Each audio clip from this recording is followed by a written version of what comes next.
Hello दोस्तों, अगर आप हमारे YouTube चैनल पर न्यू हो तो हमारे YouTube चैनल को सब्सक्राइब करें। तो चलो इस कहानी को शुरू करते हैं। बहुत समय पहले की बात है।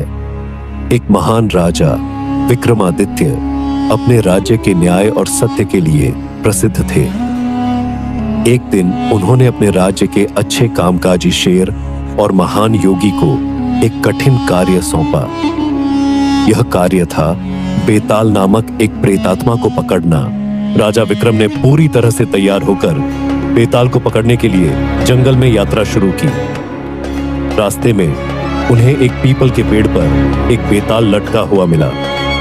बेताल ने राजा से कहा, राजा विक्रम, अगर तुम मुझे पकड़ने की कोशिश करोगे तो मैं तुम्हें एक कहानी सुनाऊंगा और तुम उस कहानी का उत्तर देने में सक्षम हो तो तुम्हें मुझसे कुछ भी नहीं मिलेगा, लेकिन अगर तुम उत्तर नहीं दे पाए तो तुम्हें मैं अपनी शक्ति से सजा दूंगा। राजा विक्रम ने बिना किसी डर के बेताल को पकड़ लिया।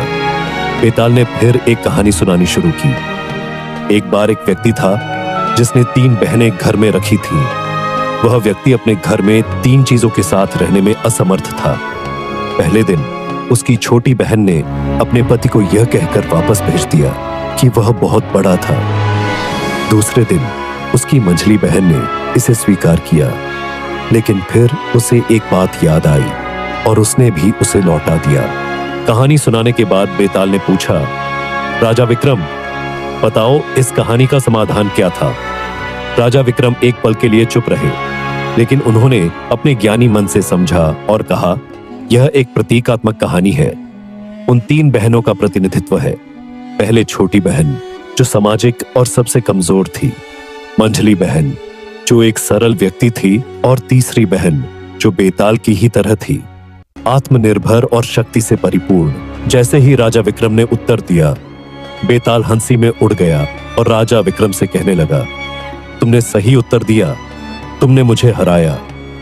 लेकिन बेताल ने फिर अपनी शक्ति का इस्तेमाल किया और विक्रम को एक बार फिर अपना पीछा करने के लिए चुनौती दी।